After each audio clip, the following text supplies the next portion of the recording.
This video is brought to you by Morgan & Morgan. Stay tuned to find out more. At this point in time, the life expectancy of rappers is shockingly different than other artists in the industry. With rappers often forced to contend with their karma, there are times in which their past street activities catch up with them. On other occasions, opportunistic clout chasers will gun down young artists in their prime for nothing more than a chain. But have you ever wondered who exactly killed our favorite rappers and what their motives were? Or if justice was served? From petty robberies gone wrong to street beefs that got blown out of proportion, these are the scumbags who killed our favorite rappers. Popsmoke, who was synonymous with the New York drill sound and still remains its leader today, suffered from a tragic and painfully sudden death on the West Coast. While at the peak of his career, with his performance on Meet the Woo 2 making waves, Pop was living the high life in LA when he was murdered by a gang of men who were in pursuit of items that he'd flashed on IG. Alongside an accidental exposure of his address by one of his longtime friends, Mike D, a fateful snapshot of their temporary address on an Amiri shopping bag enabled the intruders to head to their rented Airbnb to seek out their valuables. Led by 19-year-old Corey Walker and 18-year-old Keandre Rogers, the two of them alongside a 15 and 17-year-old, who have remained nameless, broke into the home at around 4:30 a.m. At the time, Pop Smoke, whose real name is Bashar Baraka Jackson, was in the shower. After a heated fight with the hooded men, one of them, who was carrying a handgun, shot 3 times at Pop's chest. Hours later, he was pronounced dead at the Cedars-Sinai Hospital, the very same hospital where Biggie Smalls had been pronounced dead years earlier. During the trial, Corey Walker, who was the ringleader of the group, maintained his innocence and claimed that they never intended on killing him, with his lawyer advising that if it became necessary for the suspects to defend themselves, they should use a flower vase rather than shoot someone. It was only after the robbers exited the house and re-entered the vehicle that Walker learned of the shooting. In response, Walker assaulted the shooter, he argued. Although murder was never the plan, Tony Yayo discussed that this doesn't just show how far-reaching this issue is, but also shows just how little people are willing to kill for. And them sold his watch for what, $3 grand? That watch was probably worth 60 grand. So them little, it was some dumb. Y'all didn't even know the value of the watch. So that just tells you how especially these young in the Bronx, the 12 years old, up in it. Having taken away a generational talent and young father, these kids are now facing decades behind bars, and after pictures of one of them eating pizza in prison emerged, the hatred toward them only increased. But as DJ Academics detailed, his life was nowhere near as luxurious as he made it seem.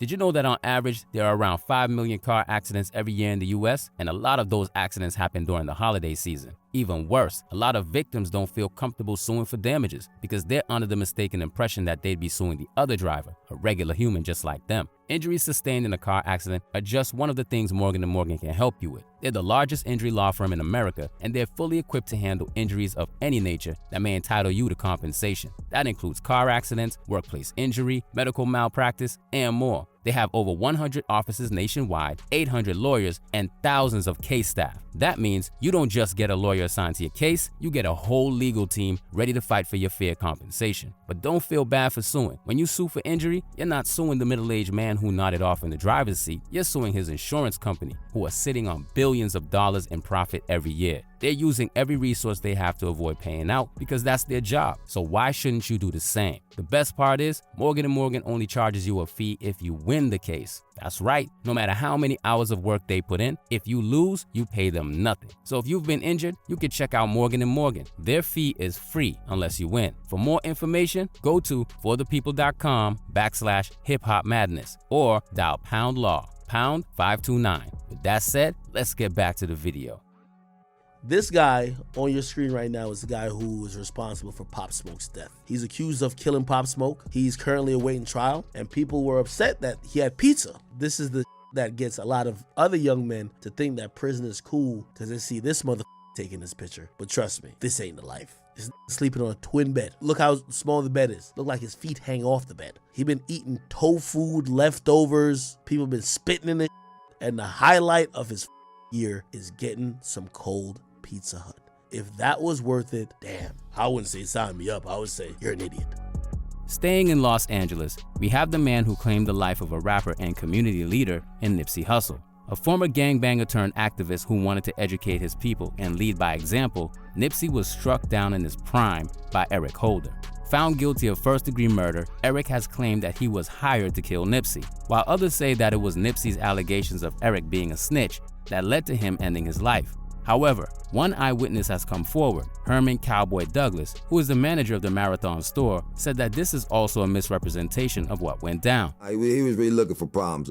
He didn't come there looking for Nip. He came to the hood wanting some problems for sure. A lot of people putting a lot of emphasis saying Nipsey called him a snitch. Nipsey never called him a snitch, not one time. That's it. Other than that, I have no information. I wouldn't have got on the stand. I wouldn't have said nothing. No, I had to get on the stand for the world to hear that bro never called him a snitch. The $1 million question is, why did this dude do what he did? I know it wasn't a conversation. Is it deeper than that? What was the real reason?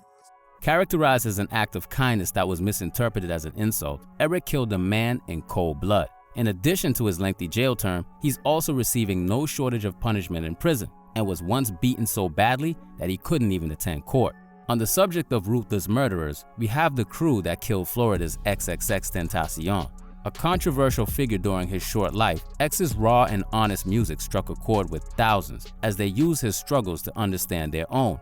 But he tragically lost his life in his own backyard of Broward County while taking an insignificant trip to buy a motorcycle.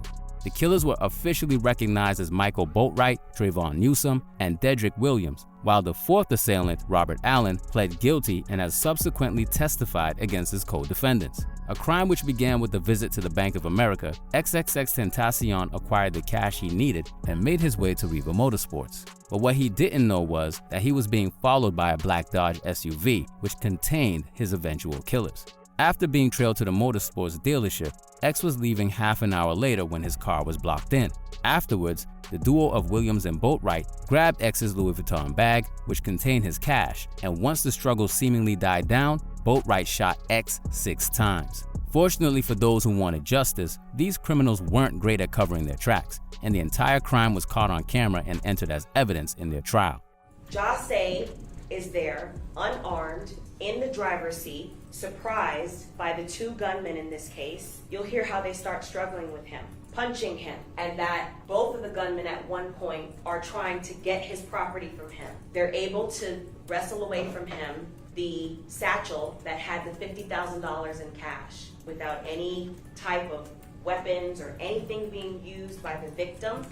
You'll hear how Michael Boatwright fires several times, killing the victim at close range. You'll also be able to see the surveillance that shows this.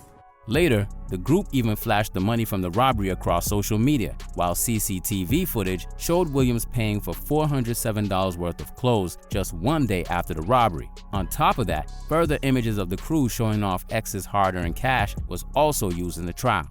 The currency that is being held by Michael Boatwright, do you recall if that is from the robbery in this case? Yes, it is. Do you recall if this photograph was taken after you and your co-defendants robbed and killed the victim? Yes. Now, the trial is currently ongoing, and despite some major error in judgment from the prosecution, it looks like they will pay for their crimes and decades behind bars.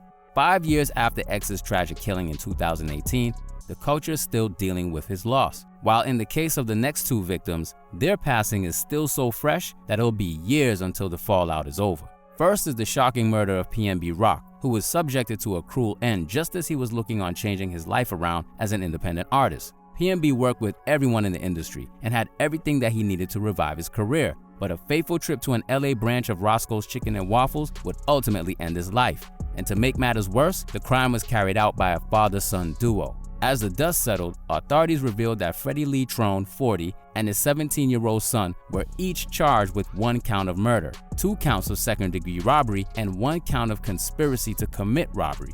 In addition, Trone's wife Chantel has also been arrested and charged with 1 count of being an accessory. Contrary to popular belief at the time, the murderers weren't lured there by an Instagram post, but as reports detailed, they were actually in the neighborhood as PNB made his way to the area. And everybody can stop blaming PNB Rock's girlfriend, because apparently these people were already at the restaurant's parking lot when PNB arrived. These motherfuckers were hungry and broke. Now they see PNB Rock pull up in that nice S-Class, got the diamonds all dancing. The father, pure coward. He allowed his son to get caught. His son was a shooter. They also booked the stepmom for accessory to murder. She was probably the lookout.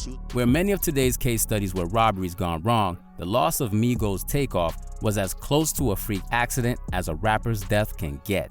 Seen as the shy one of the group, Takeoff was a driving force behind Quavo and Offset abandoning sports to pursue a career in hip-hop. A mild-mannered man who was as far removed from the shenanigans that often follows artists around, the Rocket Man was as free from enemies as any rapper can be, and this remained consistent up until the moment that his life was tragically cut short. In Takeoff's case, he was simply in the wrong place at the wrong time. He's a cool dude. He's high, cooling with everybody. No ego. He's not like, oh, let me just be separate from y'all. He's watching them play dice. Of course, he cares about his guy, but he's not really jumping in like, all right, since he's arguing, I'm going to escalate the situation or argue as well. He's still none chilling. of that. During a trip to Houston for Jazz Prince's birthday, alongside Quavo, things got heated when chaos broke out during a dice game. And as things continued to get out of hand, there were at least 3 people who let off shots, and Takeoff was pronounced dead on the scene. At the moment, the prime suspect is Patrick Xavier Clark, who is shielded from view in many of the videos as he was behind others. The center of no shortage of investigations from online detectives, with people like academics believing that their ability to figure out what happened without any real investigation tells you all you need to know about the carelessness of the crime. People are kind of crediting you with sort of deciphering what happened. It happens really quickly, but this is the fortunate thing. People who are doing these brazen acts with mad cameras around, you should know if someone on a live stream could quickly, in the span of 2 hours, figure out everybody's at name, what everybody was doing from a sequence of 4 to 5 hours. Imagine the police now with subpoena power, who's gonna get all type of actual surveillance footage, who's gonna get all phone records. You think they're not about to solve this stuff? With over 51.5% of all rapper deaths being murder, it seems likely that there will be a part 2 of this video in the years to come. Without real societal change, these young rappers will continue to repeat history over and over again. Stay safe out there.